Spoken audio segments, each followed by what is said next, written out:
Bonjour à toutes et à tous, voici plusieurs jours déjà que vous voyez sur les réseaux sociaux qu'il va se passer quelque chose de neuf au sein du district d'Alsace. On est très heureux de vous annoncer que nous lançons à partir de ce 30 septembre le magazine vidéo mensuel du district d'Alsace de football où nous parlerons de l'ensemble des actions que nous menons mais aussi l'ensemble de l'actualité du football alsacien, votre actualité. Pour ce premier numéro, nous sommes allés chez Volkswagen car avenue Agno, chez notre partenaire Volkswagen. Avant de découvrir l'univers Volkswagen, je vous laisse découvrir le sommaire de ce premier magazine vidéo du district d'Alsace.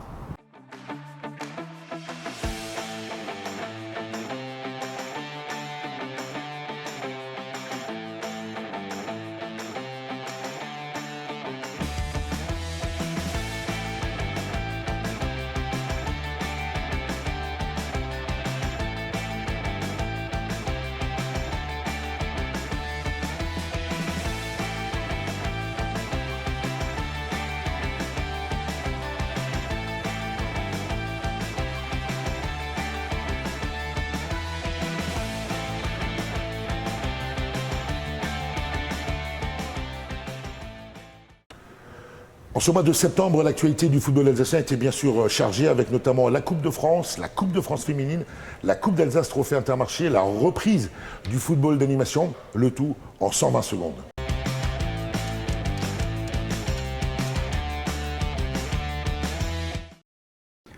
L'actualité du premier week-end d'octobre sera marquée par le 4e tour de la Coupe de France. 13 équipes de district sont encore en lice à ce stade de l'épreuve. Parmi elles, le Fatisport Agno et le FC Ensisheim, tous deux pensionnaires de District 3, sont les deux petits poussés alsaciens. Forcément, leur présence au 5e tour sera conditionnée par un exploit. Tombeur de Regisheim, Brunstadt et Grussenheim au tour précédent, le FC Ensisheim tentera ce dimanche à 15 h de gommer les 4 divisions qui le séparent de l'Agir Florival, sociétaire de R2. Dans le même temps, mais un peu plus au nord, le FS Agno aura une belle carte à jouer contre l'US Schleital, adversaire d'un jour qui évolue en District 1. A noter également les deux chocs alsaco-alsaciens entre équipes de N3 et de R1 joués dès ce samedi. Au stade de la frontière de Saint-Louis, les Ludoviciens recevront les Pierre-Vauban à 17 h avant que l'ASC Bisheim n'accueille l'Azim sur les coups de 18 h. Le 3e tour de la Coupe d'Alsace Trophée Intermarché est également au menu de ce samedi 3 et dimanche 4 octobre. 57 rencontres sont au programme, dont 2 chocs des extrêmes. Le FC Roth, D7, recevra la Société Sportive de Brumath, D2, et l'AS Obenheim, D5, accueillera l'AS Mussig, D1. Le tirage au sort du 3e tour de la Coupe de France féminine s'est déroulé ce mercredi 30 septembre dans la concession Volkswagen d'Illkirch. 4 équipes de district figurent parmi les 12 rescapées alsaciennes de ce 3e tour. Adversaires en championnat, le FR Agno et l'AS Athènes se retrouveront le 11 octobre pour une place au 4e tour. Pensionnaires de D1, le FC Tann comme le FC Cronenbourg seront opposés à des formations de R1, respectivement Mulhouse Azzurri et le FC Oberergheim.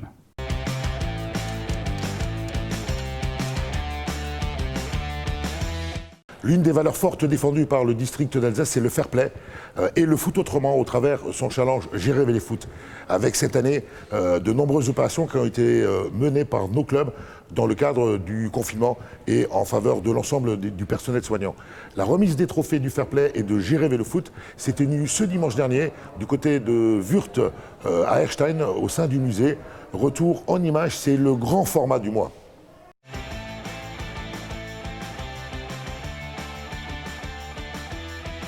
Nous étions réunis aujourd'hui à Erstein pour la 13e cérémonie des trophées du fair play du district d'Alsace de football qui est organisée au musée Wurt ici à Erstein. Alors nous récompensons la bonne attitude, donc le fair play des équipes. Donc le fair play est calculé au ratio des cartons dont ils ont écopé pendant la saison.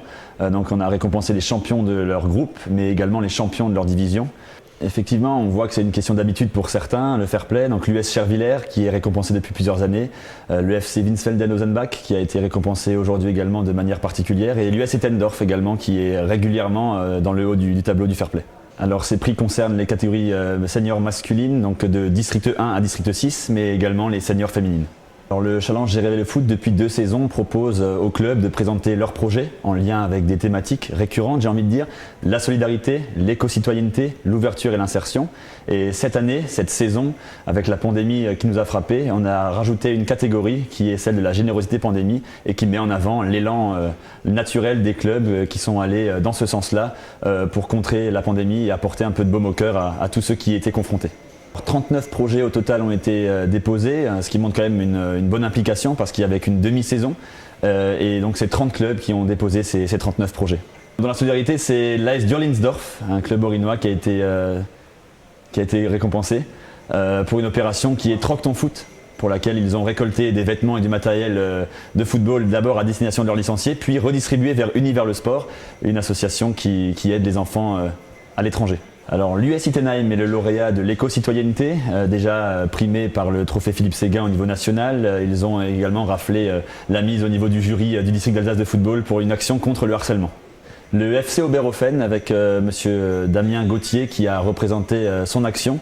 Ils ont inséré des jeunes de l'Institut Sonnenhof à Bischwiller donc, dans leur club du FC Oberhofen pour partager des moments conviviaux mais également les faire participer aux séances et aux rencontres de championnat. Donc le lauréat dans la générosité pandémie c'est l'AS Dingsheim-Griesheim qui ont fabriqué des surblouses à destination des personnels soignants.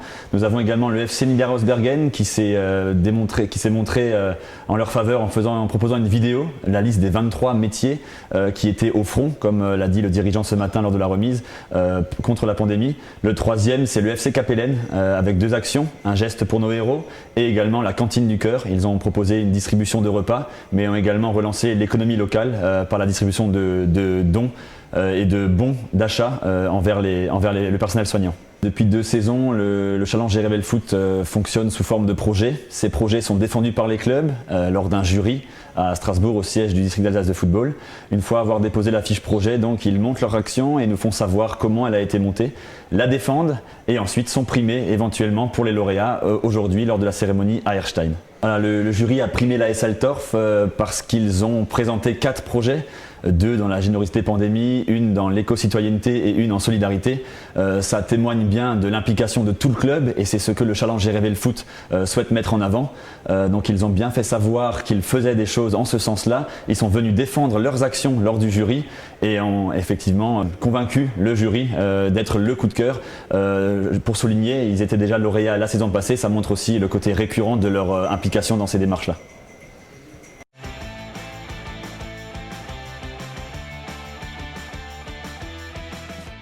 Pascal Anceau, bonjour et merci de nous accueillir ici chez Car Avenue Volkswagen avec nous.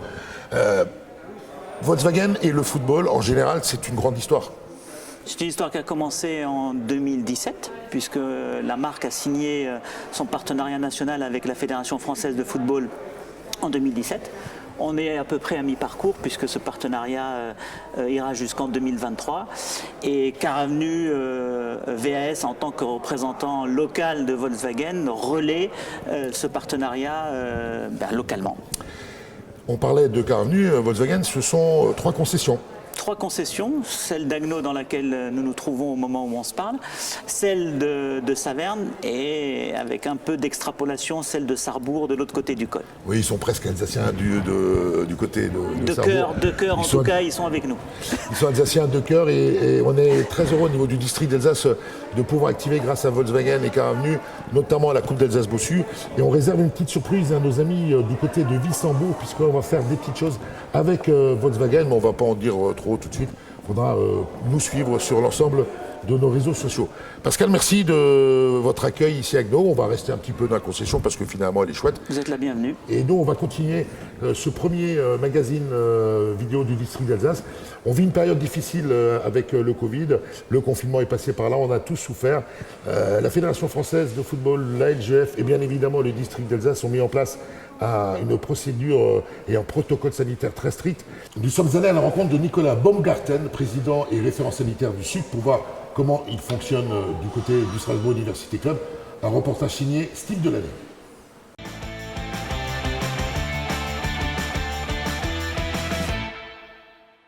Alors, je suis Nicolas Baumgartner, je suis le président du SUC depuis 9 ans maintenant. Je vais aller sur mes 40 ans. Là, à l'heure actuelle, on est 260 avec toutes les catégories de U7 à senior. Et on a une équipe super vétéran, c'est les super papas qui jouent un petit peu à la baballe le jeudi soir. Voilà. Après on est un club assez familial, c'est des gamins qui grandissent avec nous, c'est les entraîneurs, c'est les joueurs seniors souvent. Voilà, ça reste un peu familial.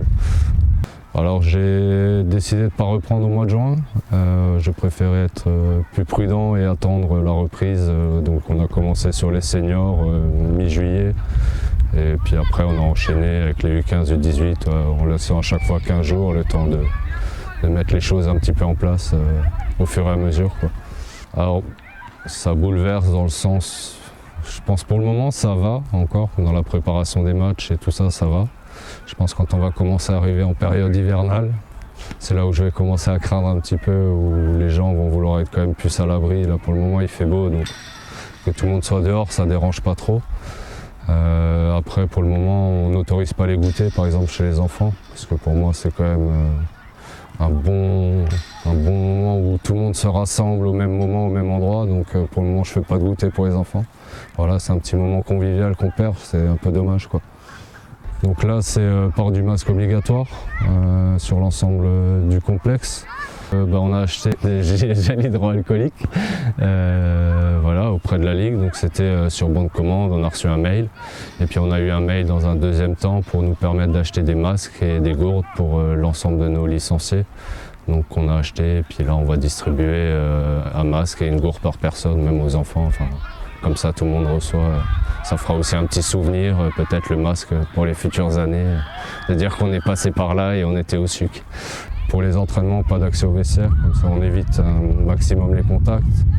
Pour les matchs, on les autorise avec quantité limitée, et puis pas d'accès aux douches. Et puis après, chacun ramène sa bouteille d'eau aux entraînements, aux matchs, voilà. Et oui, là, sur la période de reprise, je commence à plus communiquer avec les parents, puisque les règles changent régulièrement. Donc on envoie régulièrement des mails aux parents pour leur expliquer et on met sur Facebook de temps en temps des choses aussi. Donc je me suis identifié auprès de Madame Gervaison et puis auprès des services de la ville, comme quoi j'étais le référent Covid en envoyant les protocoles à la ville, puisqu'il faut envoyer les protocoles sanitaires à la ville aussi. Donc voilà. Ouais, ça a apporté voilà, d'être au courant rapidement des choses quand même. Après, il faut compiler un peu les informations entre la Ligue et la ville, parce que c'est pas toujours les mêmes infos, donc voilà, mais on a quand même les infos assez régulièrement, et puis bon, il faut les mettre rapidement en place, quoi. Alors avec la ville, ça peut être tous les 15 jours, 3 semaines, mais qui envoie un peu les protocoles du ministère de la Santé, et puis après la Ligue, c'est un peu plus régulier, toutes les semaines, à peu près, il y a quelque chose qui sort, quoi. Alors il faut que je prévienne la ville de Strasbourg, l'ARS et le district d'Alsace. Voilà, et puis faire tester aussi toute la catégorie, enfin envoyer un mail à toute la catégorie qui est concernée. Et s'il y a eu d'autres cas contacts avec d'autres catégories. Les ambitions, je pense maintenant, c'est de prendre le plus de plaisir le plus longtemps possible. Parce qu'on ne sait pas de quoi demain sera fait, si on arrête ou pas.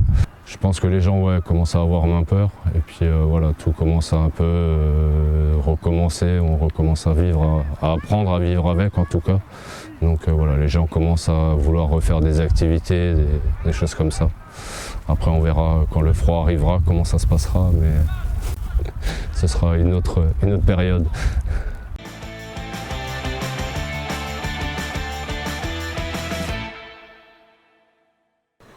Au service du football alsacien, c'est le slogan du district d'Alsace depuis sa création. Le district à votre service en images, c'est mieux.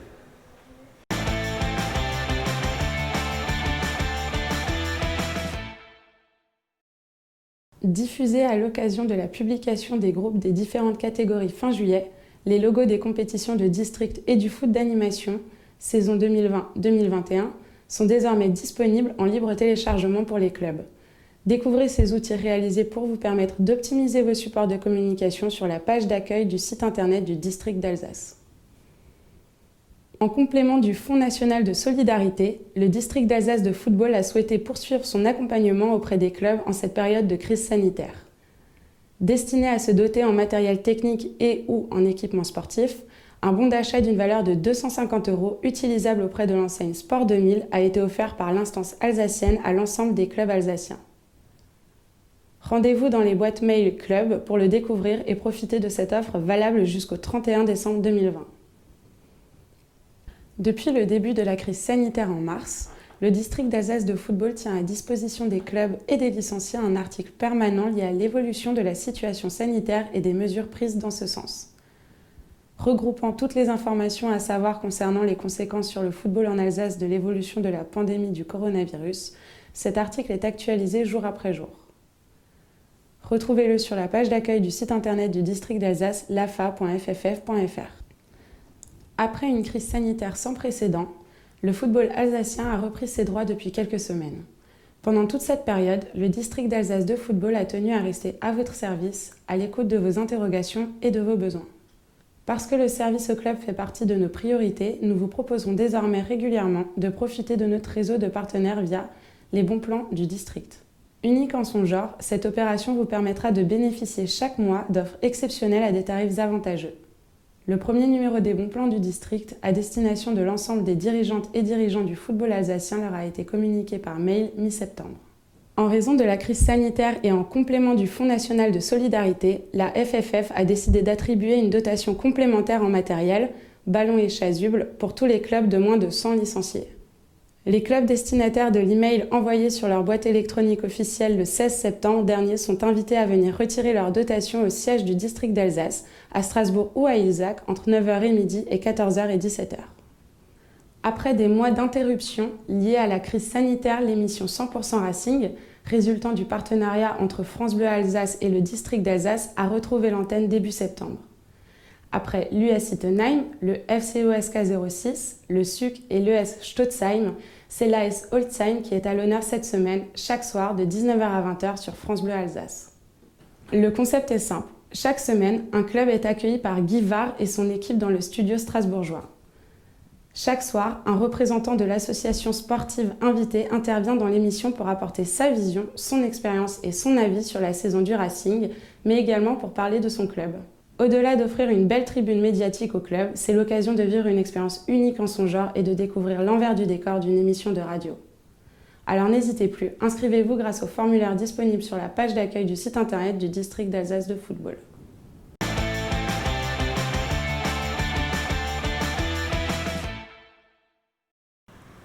Si pour beaucoup d'entre vous, le football est avant tout de la compétition, vous êtes également de plus en plus nombreux pour qui le football est avant tout un loisir. Nous sommes allés avec Johan Lefebvre, conseiller technique départemental, à la rencontre des clubs d'Essenheim et d'Ebersheim lors d'une initiation du foot en marchant. Et Johan va vous expliquer l'ambitieux projet de développement du football loisir en Alsace.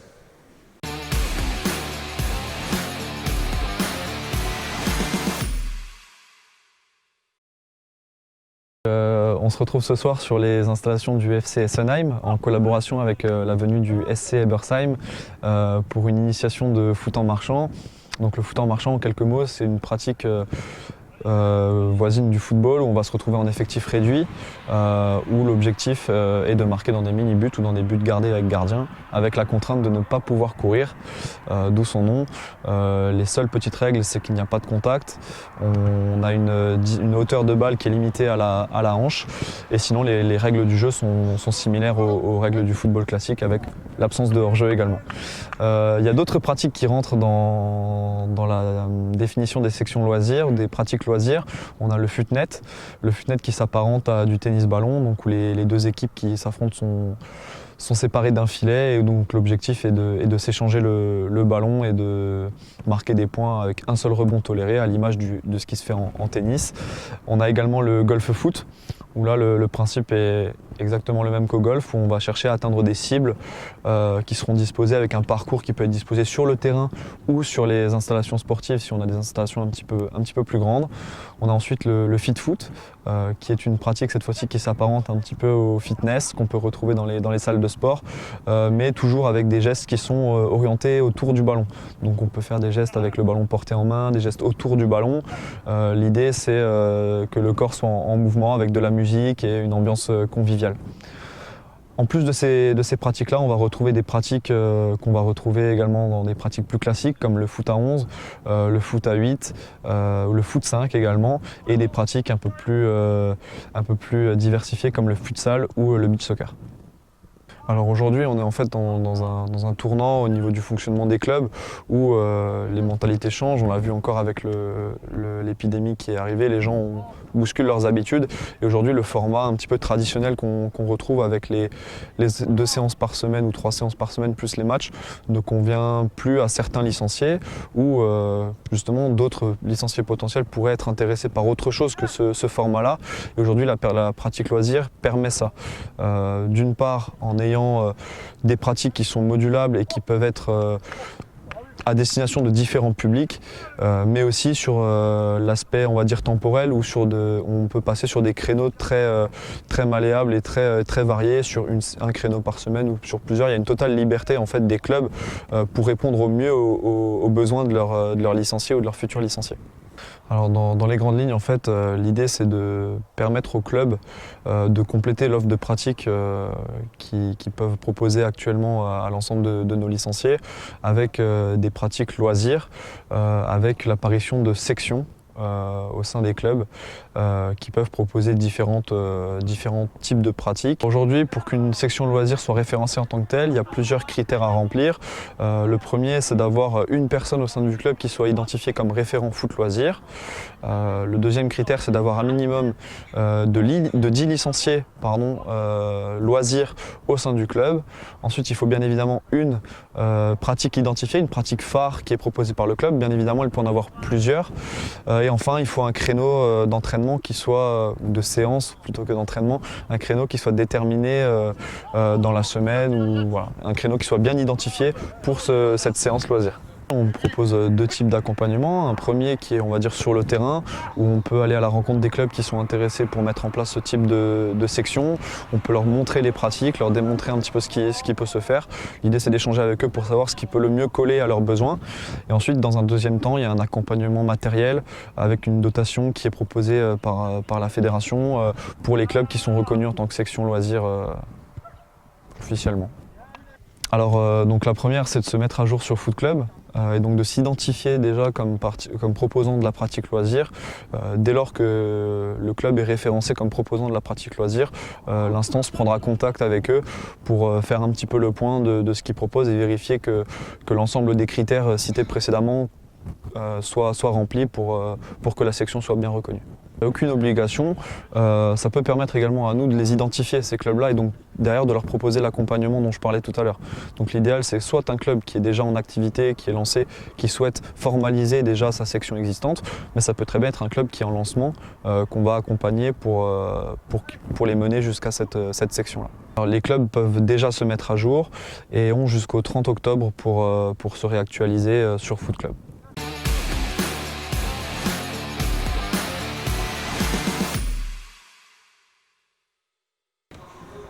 Tous les jeunes joueurs qui montent sur un terrain de football rêvent de devenir professionnels. Et derrière chaque joueur professionnel, il y a eu un jour un footballeur amateur. Nous sommes allés pour ce premier magazine vidéo du district d'Alsace à la rencontre du plus alsacien des joueurs professionnels du Racing Club de Strasbourg.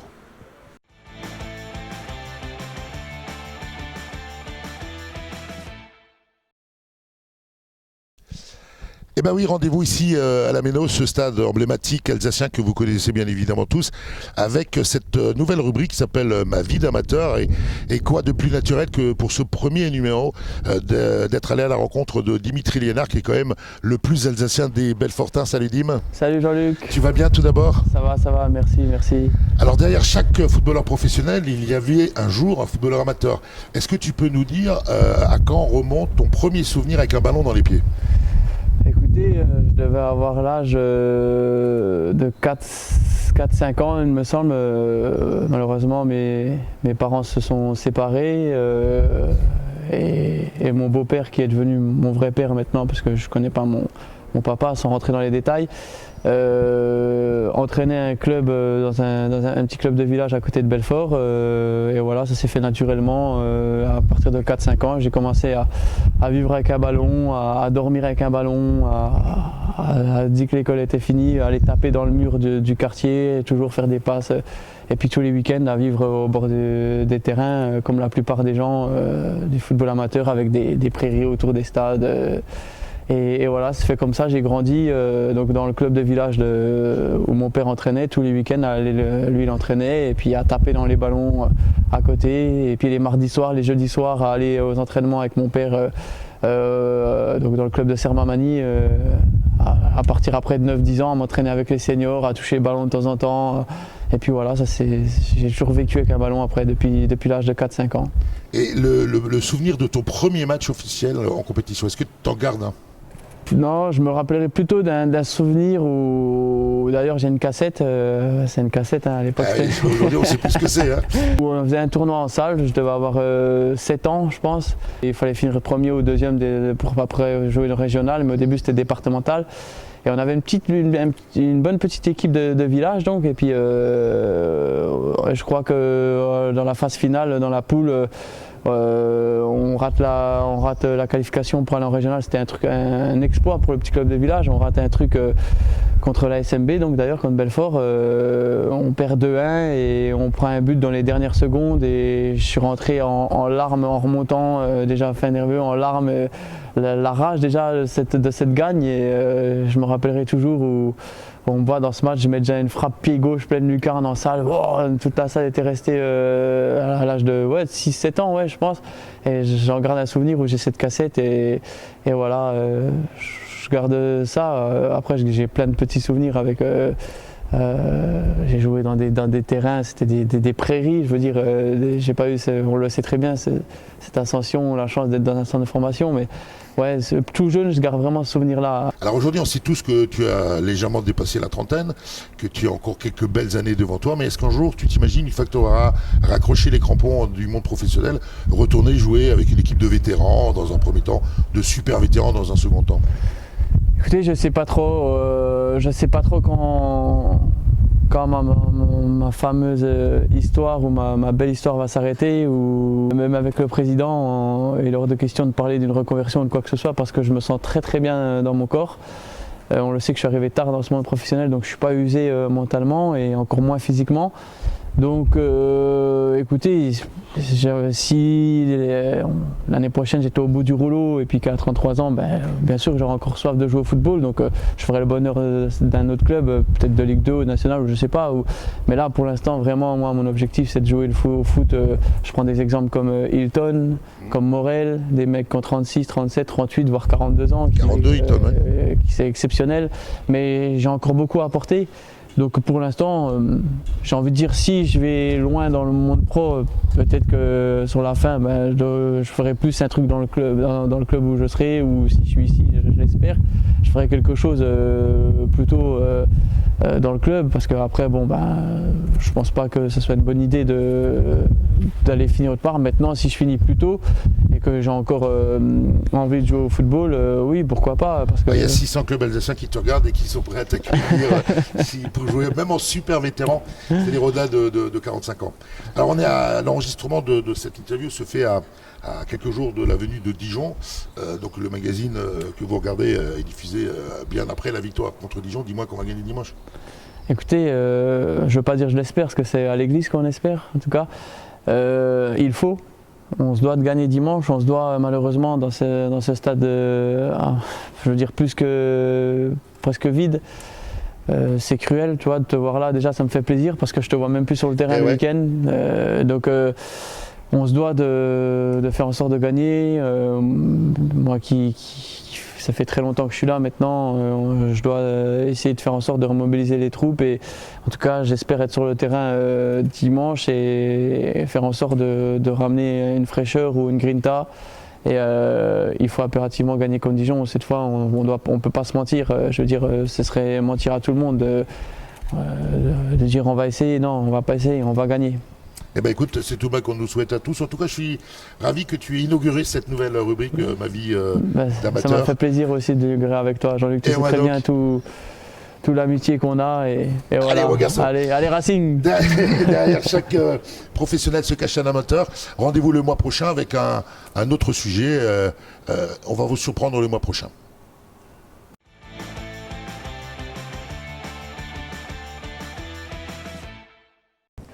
Voilà, c'est la fin de ce premier numéro du MAC Vidéo du district d'Alsace de football. Si vous avez aimé, likez, partagez, commentez. Si vous avez des idées, des suggestions, si vous avez envie qu'on vienne vous voir, faites-le nous savoir.